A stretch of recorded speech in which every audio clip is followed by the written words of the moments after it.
Ladies and gentlemen, we want to welcome you to the Unadulterated Thought Podcast. Thank you for stopping by. We hope that you take the opportunity to learn something new. And if you're new to this channel, don't forget to like, subscribe, and click the notification bell to get all the new updates coming soon. Now, I'll turn it over to your hosts, Big Jim and Brother Lamont. Hey, What's up? what's going on, Brother Lamont? Man, what's up, brother? How you doing today, man? I'm happy to be here. Ready to talk to these people today, man, about some interesting things today. Thank you for having me on. I'm going to be here every time. Sounds So, good. yeah, sounds thank good. you, brother. What's the topic today? Today's topic is going to be values. Okay. Values. Yeah. The main question I think I have, simple, is just what's important. What's the most important thing to you? Man, right now, and it's funny because as you get older, things become important. When I was a kid, the most important thing was just having fun. Or whatever. Right. I have a family, I have a kid, I have kids, I have Yeah. responsibilities. I think the most important thing to me right now, first of all, is my relationship with God. That's number one. Then my family, my wife, my kids, and then it goes from there. But having that relationship with God first, right? That's the first important thing right now at this age where I'm at now. And then, family, my wife, my kids, and that's the priority from there. We've got to put that God first, though, brother. That's the first thing. Yeah. You know what is funny, because that's number one. Right. And a lot of people say it's number one, but is it really number one? Because think about it, you ain't never gonna tell nobody, bro. God is not first, Right. dude. Like, we not messing with that. You Right. gonna say that? It's I'm like- not. You like admit it, it's- like. But I think what's important is we gotta go see how deep it is in your personal life. Like, okay, put it like this: can somebody look at you and say, you know what, that dude, he's that or he's this, as what you say you are? And that's what's important, bro. You just hit it right on the head. The thing now is to, is to let that light shine, let your values shine, so people can see. So, yeah. I mean, a lot of people say, that's important, but it's about what are you doing to show that that's important? Because at some point, we know talk is cheap. You could say I love you and not really love somebody. You could say I'm with you and not really be committed to that you're saying that you're with. So just showing it, and it's more by example. And that's what I'm starting to learn. Before it was about talking, and then when you couldn't live up to that, then you had excuses. You know what I'm saying? So your value system should be something that people see.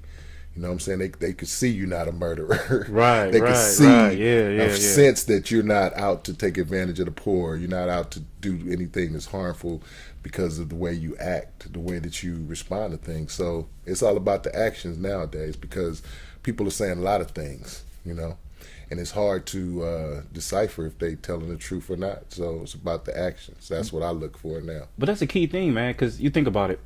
Look at how easy it is for people to show who they are. Right. I'm talking about on whether it's social media or whatever, or just what you say. So do you think that a lot of it is based on just that I just want to be seen, or just like, it's not really me, but I just want people to think that I am? Right. And I what it is I think that because of a lot of the tools that we have now, social media, the paradigm is shifting. Before you had to show and prove. Like I was telling my friend the other day, if you came into your group with the idea or a thought or an opinion, you had to back that opinion, or your opinion. What do you mean by that? Well, okay, say if you came with an idea. Say I came in and said, okay, my opinion is Magic Johnson's the best player of all time. Okay. Right? You had to actually have something to back that opinion. Now we talking rings. Now Right. we talking about you this. have to talking have about, to have something to make your got opinion you. a viable opinion. Whereas if you came and said, my favorite player was Dennis Rodman, he was the best of all time. Well, okay, he won rings. That's one thing, but Okay. what was his scoring like? What was his this like? What was that? And you had to actually defend it for people to be like, okay, well you might be right. Nowadays, with the help of social media and stuff, people can throw stuff out there. They don't have the requirement to defend it. But don't you think that that's a part of the values too, where it has to be what you say is what makes something good? Yeah. I have to also value that opinion to be able to say, oh yeah, that's a value. Like you say that Dennis Rodman is valuable, and I'm just using that example. Right. but he's valued because of what he brought to the table, like you're Right. saying. So now that you can instill in me or get me to understand what's important or why he was important, now I'm like, oh, I got it. Right. Now I see your point. Oh, maybe he was the reason when, you know, that hustle, that jumping on, like nobody else was doing that. Yeah. I mean, don't get me wrong, other players was doing it, but Right. how much of that did he bring, or his He job mastered was it. to, there you go. He cornered that. There you Like, go. you know, before it was all about scoring.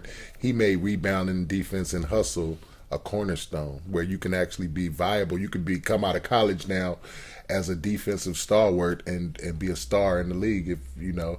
Whereas before the emphasis was always on scoring or dunking. Yeah. He made the grunt work something valuable. And it's kind of keeping it versatile too. Yeah, At the same time. You know, my thing with values is, like I said, you learn them when you're young. If your parents are instilling them in you the right way, you know, if you're getting the right way from your tribe or your group, and you're learning these values, then as you grow up, you learn how to refine them. And then they become part of who you are, you know. And as you get older, you drop some values off, like you were saying earlier. Something might be valuable to you when you're young. When you get older and you start seeing a bigger picture, it might not be as valuable to you. Dressing fresh all the time. You know what I'm saying? Like when we was kids, that was the thing. You had to have the freshest kicks. You want to be as new as possible. You want to have whatever wasn't popular. But once you start growing up, that's not a value too much anymore. It's like, you know, you just happy that God gave you clothes. You can go in the closet and you have different clothes every you know, it's crazy that you say that. And I remember when I was younger, a lot of people don't understand. It's a lot about, like, one things I think people don't understand about me is, one, I love fashion. Yeah. I really do. Like, I noticed you. And I love female, fashionable, especially female fashion. Like the way women's dress, because they have so many parts that they could put into it, right? But this is the thing: when you see me on a daily basis, I look like a bum. This is my everyday clothes. I wear the same outfit, the same shoes. Like, I'll do that. And even me now, like, one of the things that I used to really value is, of course, keeping, like, for example, keeping my hair cut, keeping certain things done. You know, you want to keep that. Me too. But then at the same time, now I'm at the age where, if that's all you see is that, I want you to go deeper. I want you to, you know what?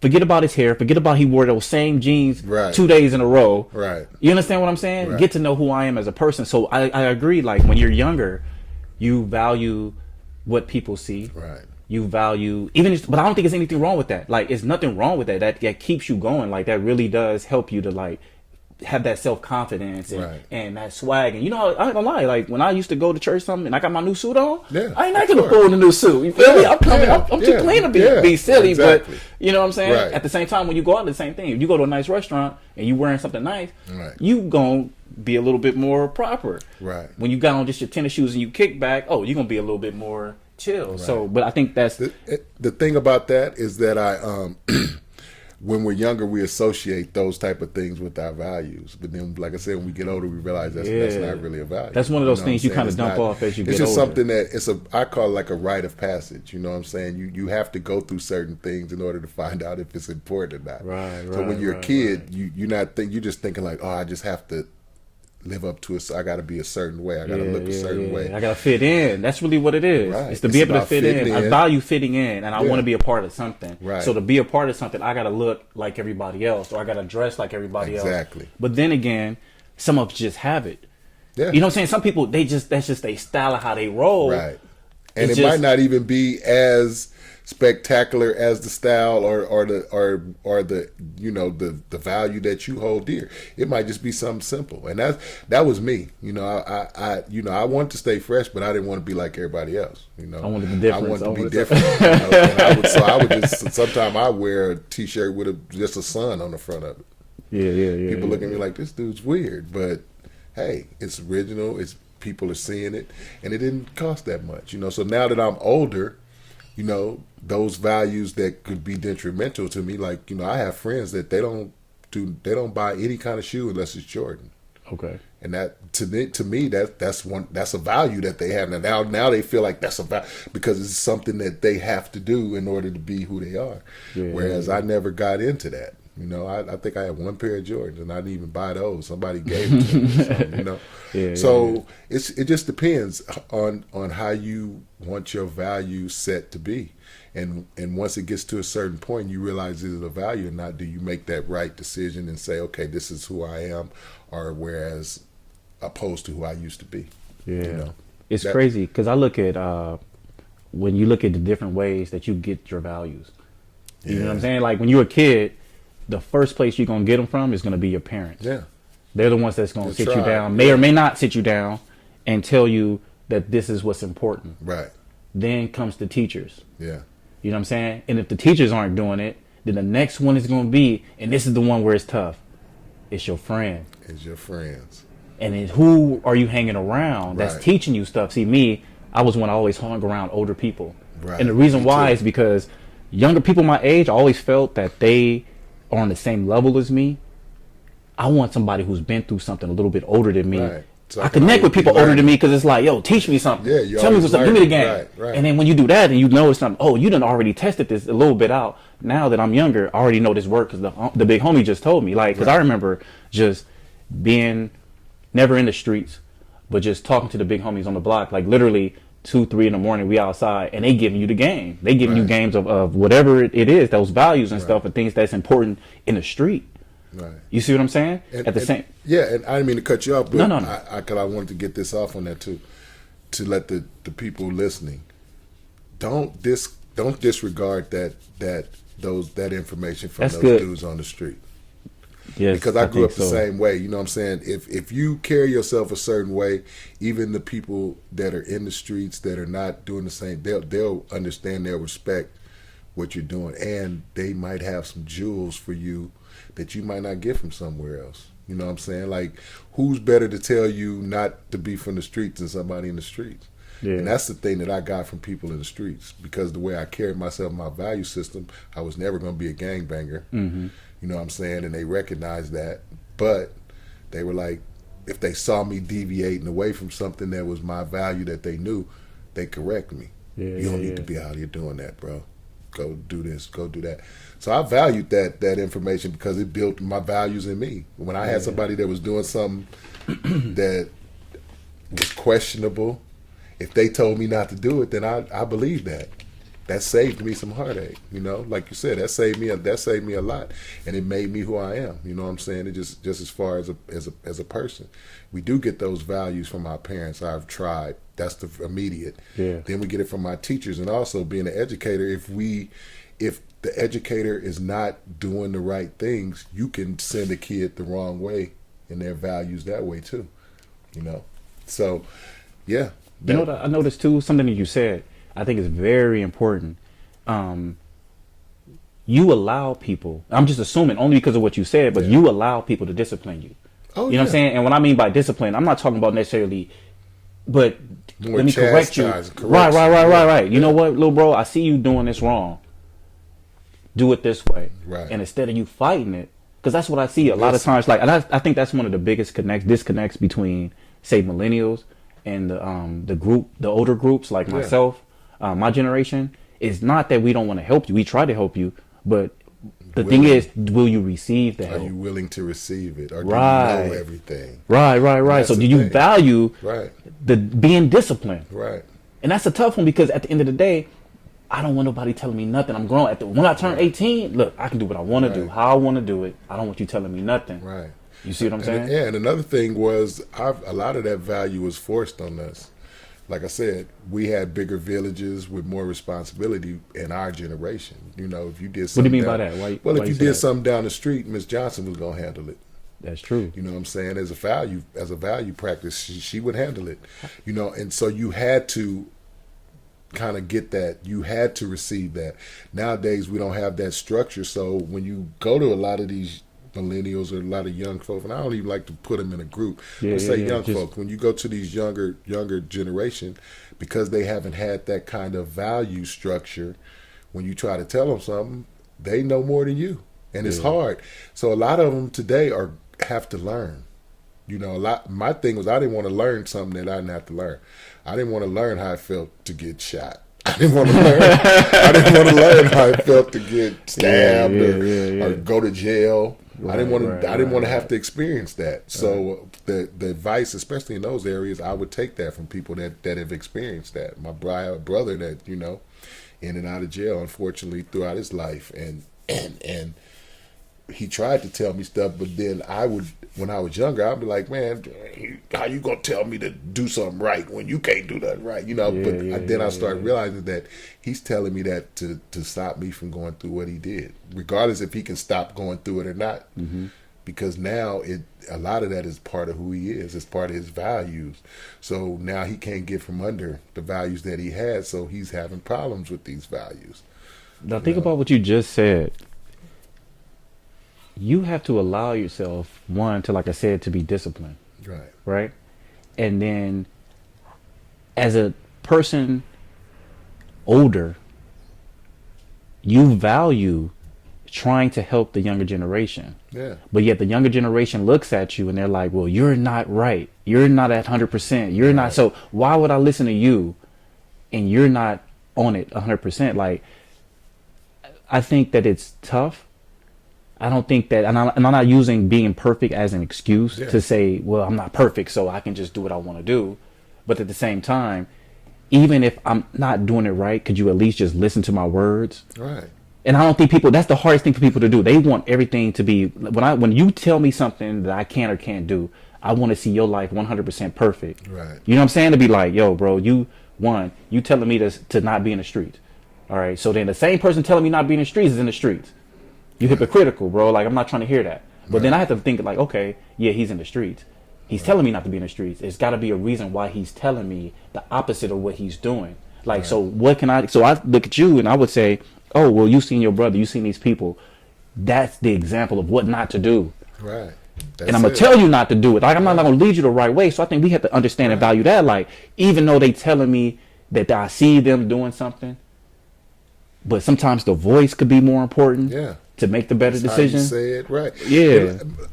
I grew up in a family of of drinkers, okay, smokers, partiers, things of that nature, and I built my values off of seeing how that affects people. You know, my parents and my people didn't have to tell me don't drink. You know, even though I grew up and did, occasionally I have a beer or so, or I have something at a party or whatever. But I wasn't a drinker like I saw people in my family be drinkers, because I noticed you get drunk, fights happen. Right. Disagreements, jail. Yeah. I've seen people, throwing up on themselves, passed out, getting, all kind of stuff. So that just made me, in my mind, say, one of my values is I'm always be in control of myself. I'm not going to drink to that, So you learn your values not only from spoken or people having that same thing, but you learn it by seeing. You learn it by seeing, and then deciding if you want that to be part of your life. At some point you're gonna have to you decide that. Well, I don't want that to be a value of mine. I don't want to be known as a drinker. I don't want to be known as a cheater. I don't want to be known as any of those things. Me, I had to go through a lot of those things myself. My father wasn't there. It wasn't that he wasn't there, but he passed away when I was a young age. So a lot of things I had to learn about women and all, I had to learn by experience. I had to learn that you get caught if you cheat. I had to learn that if you don't do this and foster these relationships, this won't happen. I had to learn a lot of stuff, and that had to become part of my value. When I was young, I thought having 2 or 3 girls was cool because that's what society and your homeboys.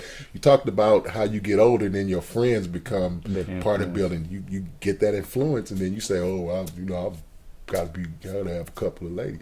Well, then you realize that don't work. So then you say, okay, well, my value is that I'm gonna date one person at a time until I find the one that's right for me. Okay. I didn't learn. I had to learn that one, until I found my wife and things of that nature. You go through these things, so your values are constantly changing, depending on if you are transforming, and that's the important thing. Transformation of yourself will sharpen your values. It's funny because even I was looking at my family was the opposite of yours, right? Because my mom never drank, my dad never drank, You know what I'm saying? And my was mom's lucky, story. bro. You No, was lucky, seriously. bro. You was But the lucky, thing bro. is, though, it doesn't, as an individual, I think when you become not even when you become an adult, at any age, at whatever the decision is, Right. you have to, you will automatically decide yes or no to everything. Yeah. You know what I'm saying? So just because your parents don't do it doesn't mean you won't do it. Exactly. Just because they did do it doesn't mean you will do it. You Right. see what I'm saying? Yeah. So when I look at my mom, Exactly. the one thing I saw in her was she would always talk about how some issues that her family would have behind drinking. She was like, I just saw the turn up. Don't want to do the turn up. My family's not going to do that. Yeah. So what she valued was, look, I'm not going to show you. You can't even cook a dish with wine in it. Right. My mom would be like, I ain't messing with it. But you understand? It's like, it's almost a healthy fear.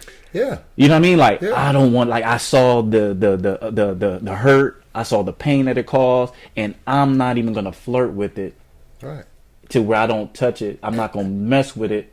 And then you could look at some other situations to where, and I think this is important too, just because you do it or have done it doesn't mean that's who you are. Who you are. See, Exactly. just because, and that's one of the Right. things, and one of the things I thought was really important, what really brought this to mind was the Kobe Bryant situation. Yeah. And you know how he had the situation where he did what he did? Yeah. But, okay, I could see if it was a repeat all the time, didn't whatever, blah, define blah, it. blah. Yeah, he never changed or whatever. He never let it But define you it. did this one situation, and I don't know because I'm not in this business, but Right. I haven't heard of anything past that. Right. So as an individual, we got to understand that too. Okay, yeah, maybe I I have done this before. Right. Maybe I've done it. Even I did it for a period of time. Right. But transformation Right. has to happen to where we say, okay, I'm doing it. I even like it. I like the status. I like whatever it is about doing whatever it is. Right. And at some point, I'm like, you know what, bro? All right, I say to myself, look in the mirror. Hey, you know what? Nah, this ain't cool. Right. And that's the important part. And the that we cool gotta thing get. about that is that's how, God uses us. I tried to tell a friend of mine, imagine if God only used perfect people. It'd be boring, bro. I can't relate to perfect It people. wouldn't People work. who present themselves First of that all, have it's never only- done nothing. I cannot relate to you because at the end of the day, what can I talk to you about? And first of all, even with that, there's only been one perfect person.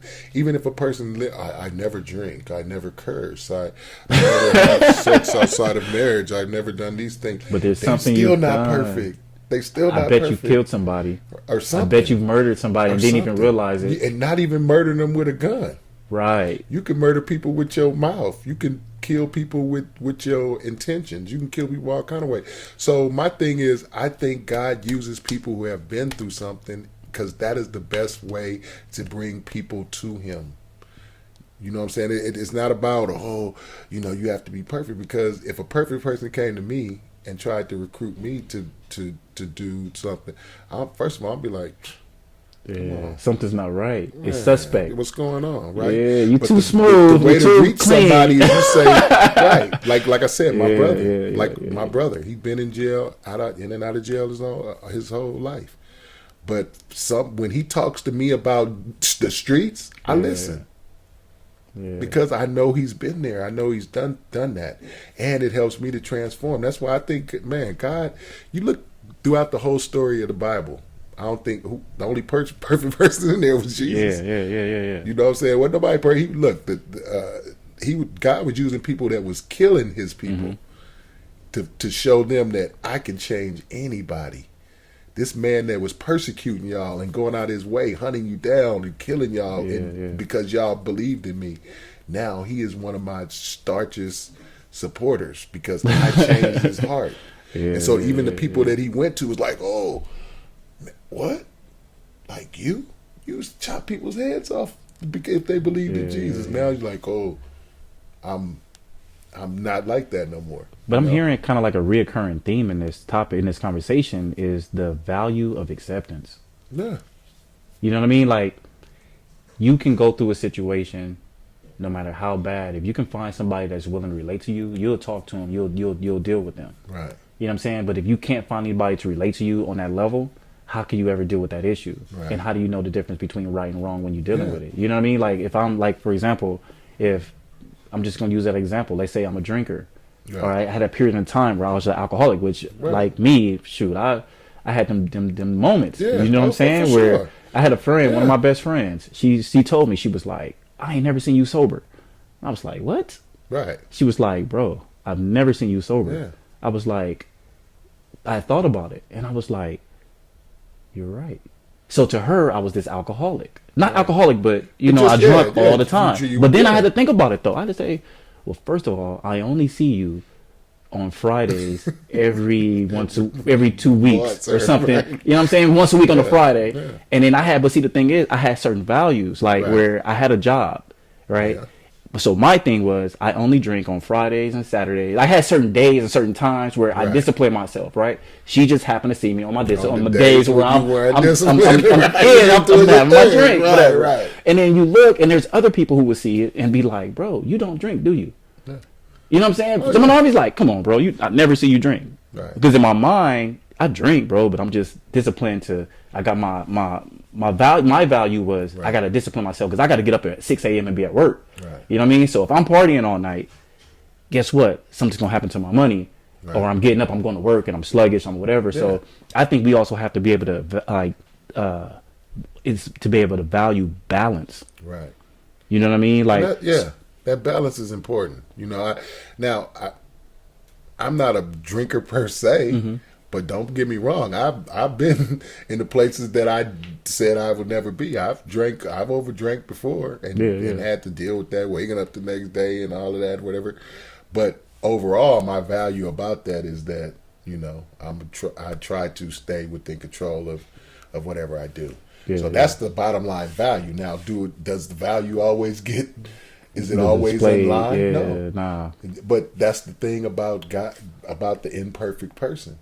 The thing is, you're working towards something. Eventually, now that I'm older, I don't have a lot of those. I can't remember when I went out and overexcessed it until where I couldn't go to work the next morning. It's been a long time since those days. So the whole point is that if you have a legitimate value system, it's always constantly renewing itself. It's always constantly changing according to how you are growing as a person or how you are transforming your life to be more like who you're trying to be. You know what I'm saying? Yeah, that's the cool thing about it as you get, and that's why I want to tell young people that are listening, don't be so pressed about making mistakes or things that you're going through life right now. Because the thing is, you're going to come to a point to where your values are going to start to take prominence in your life. And then certain things you're just not going to do no more. You're not going to be clubbing 4 nights a week. You're not going to be hanging out with your girls all the time. You're not going to be hanging with your boys all the time. Yeah. Things are going to happen where you're going to be tested to what's your value.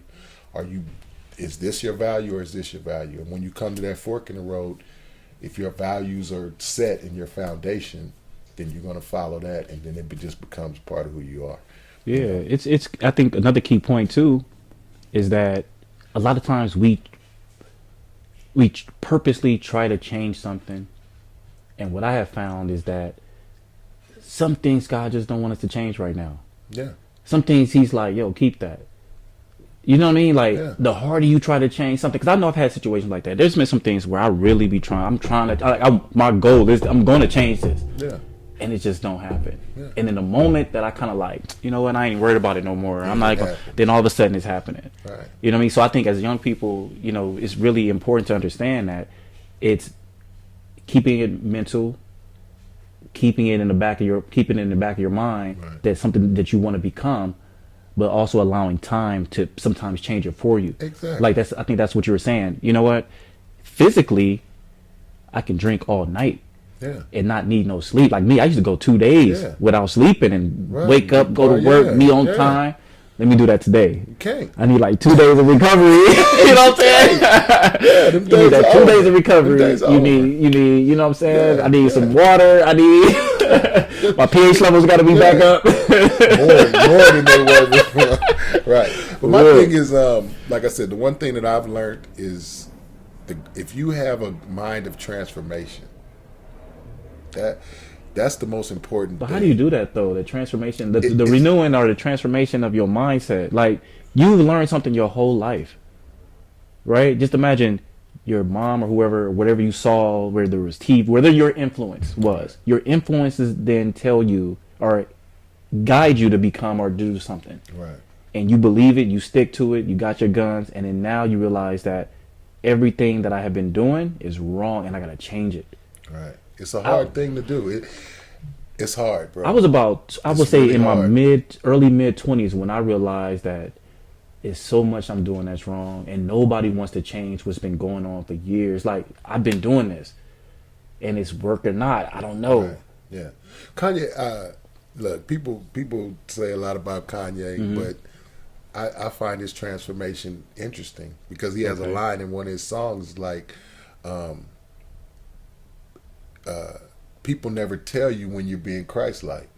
They always tell you when you're not being Christ-like, when you're doing something that's not Christ-like. Yeah. But when you are doing something that's Christ-like, nobody never tells you. That's true. You know, they never say that. So my thing is, transformation to me is a personal thing. You know, you have to first of all be willing to make changes. You have to realize that there's something I need to change. Like I'm really still am. I'm a very angry person. Like it's not that I'm angry for the fact that I just want to be angry. It's just that I allow a lot of stuff to make me angry. You know what I'm saying? Like if I see a lot of foolishness, I get, people say, well, why don't you just let it go? Why don't you? It's just something about it, you know, especially when you feel like it should be going a certain way. And then I used to let that carry out into my everyday existence. So let me ask you this though, not to cut you off, but is that anger or is that passion?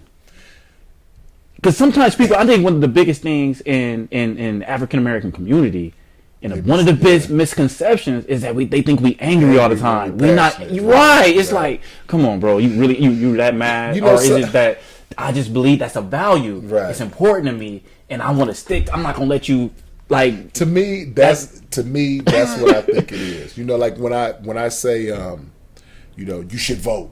Or get on people about voting. They say, "Oh, why are you so mad because so and so voted for this person or something?" There. And I just be like, "Because it's important that you research who you're doing and you do it." You know, because I just feel like something is important. And yeah, they're right. It could be being compassionate can be mistaken for being mad. But with my situation, I know a lot of it. I was mad.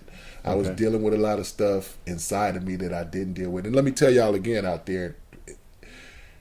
Don't let stuff fester inside of you. If you have something inside of you know is bothering you and it's affecting your life, straighten it out. Whether it's you have to go talk, whether you have to go talk to your mom or something, or something that was going on in your life when you was a kid and you got to get it rectified, go get that off of you because it's so freeing. A lot of times we hold this stuff in and we don't realize it affects our health, blood pressure. It affects our mental health state. You understand why so many people nowadays are having. We see a lot of people that are dealing with their mental because they have so much suppressed stuff that they don't get out.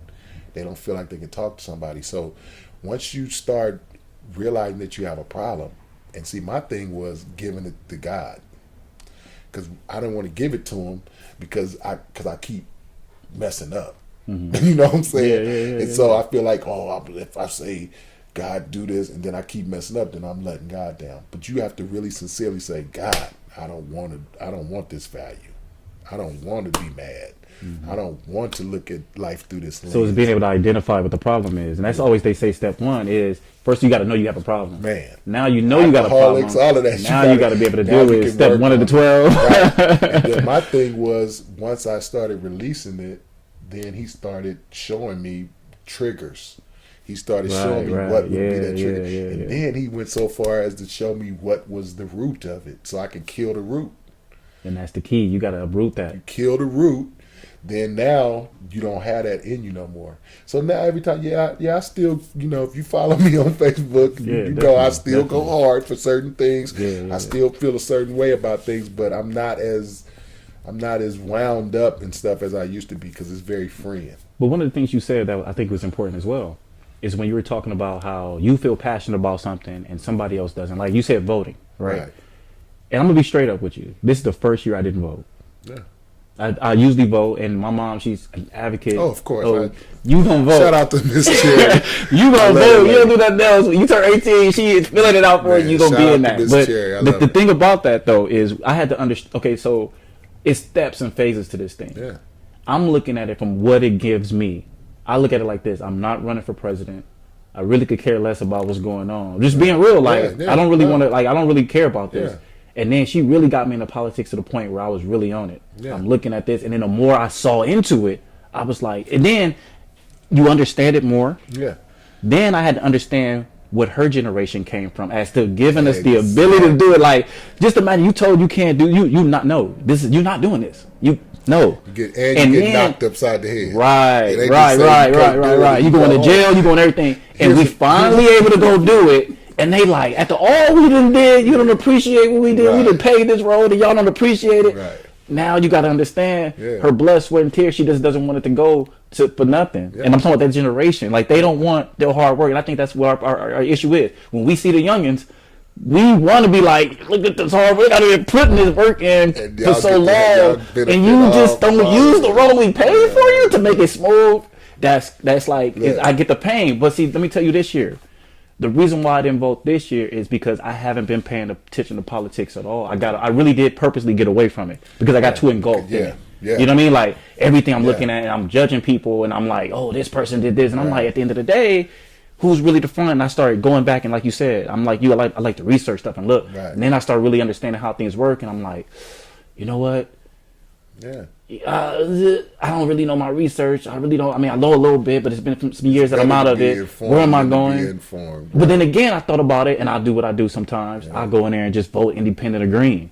How come we don't do that? Like, do we always? That's the one thing I think people don't understand is that you have choices, and even though you really value something, I can just help you appreciate your value by making it fit how my understanding of it.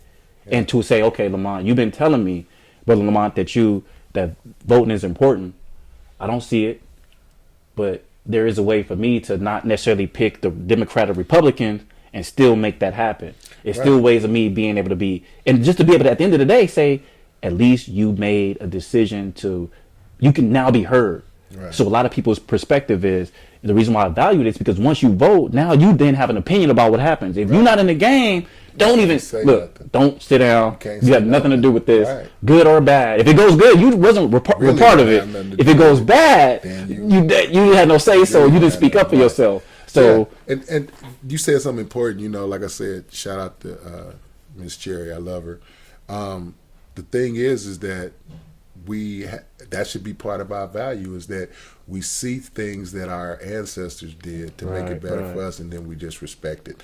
I vote every chance I get. I don't. If whether it's going to be a tight election season, I go in and cast a vote for somebody just for the simple fact that I've been taught that if you even walk to the courthouse and try to act like you can vote, you can lose your life. Like this was something that's serious for our people. You know what I'm saying? And we need to be more serious about it because we actually can affect. We're at the point now where we can affect elections. I was looking at something that said Trump won Michigan by 175,000 votes, but 275,000 black people didn't vote. Right. That could have been the difference between him getting that and that one state could be the difference of this and that. And you don't see how he did that in several states. You know what I'm saying? It wasn't just Michigan. It was several key states where he won by 100,000. He won by 200,000, and 300,000 black people didn't vote. 100,000 black people didn't vote in that city or in that state. So I just feel that it's all important, not only for me and for my kids, but also just to show respect for those, like I said, my mom, your mom, your dad, those who didn't have all the opportunities just to walk in and just to do it. Even when I was standing in line, and admittedly it was a line. I think me and my wife waited about an hour this 2 year. hours, up to 3 hours. Normally I get in and out 30 minutes, but this year it was about an hour and 25 minutes, and people were complaining then. And I was like, well, what about in South Africa when people would walk thousands of miles to cast their first vote ever? I remember that. I remember hearing something about that years ago. So you just got to put it in perspective, especially when we standing in line for 3 days for Jordans or for the latest whatever. Because I've done that, bro. I ain't gonna lie. I've been that guy. Yeah. Standing waiting at the Foot Locker. Yeah. With the hook up, the homie at the front. I want them J's. Right. But will I do that for what's something? your value? Right. What's I value how important these to you? shoes look on my feet. What's But do I important to value you? my being able to make a choice? Exactly. See, but as you got older, you realize that, hey, that was something that I did, but that's not really who I am. Yeah. Right. Yeah. So once you realize and look at that, then, like I said, your values will be intact. It's a personal choice.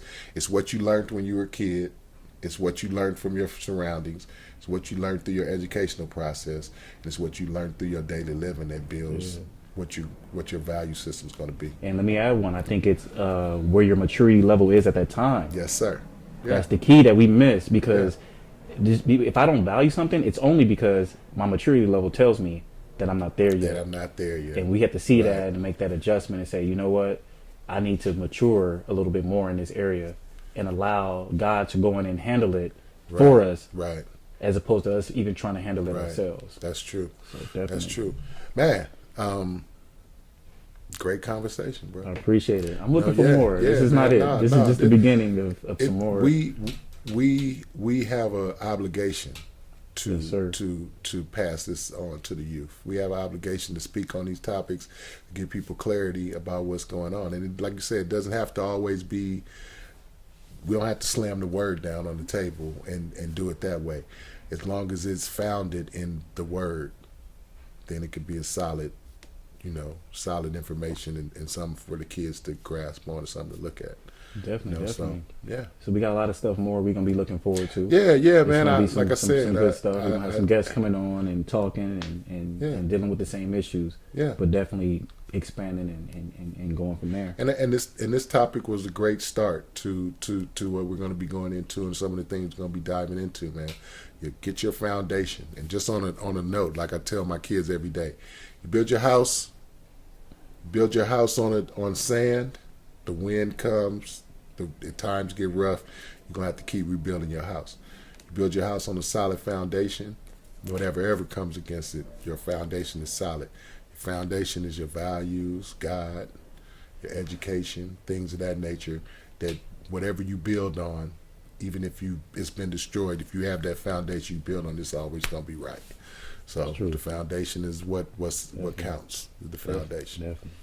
Yeah. So just to kind of go back, I mean, at the end of the day, it's really about who I am as a person. Yeah. Who I am, how do people see me is very important. And then, like you said, definitely creating a solid foundation that it's going to last forever. Yeah. And I definitely, we got to stay rooted. We got to stay grounded. Right. And we got to come up with values that's going to last. That's going to keep us definitely. Right, for sure. And always keep your eyes on the bigger prize. Always Right. know that there's something bigger than what you're at, and the situation you are. There's always somebody that can help you get out of those situations, move forward. You just got to be willing to allow somebody to help you. All right, Yeah. definitely.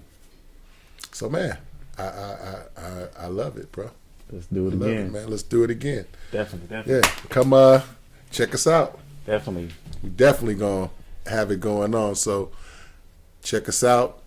Shout out to Miles for doing the engineering and the Right. Putting it video. on. And, check us out. We're gonna have some more topics, so you'll definitely be hearing from Brother Lamont, Your boy Big Jim. your boy Big Jim in the future. So check us out. And remember, stay rooted. And if nobody loves you, God loves you. God loves you.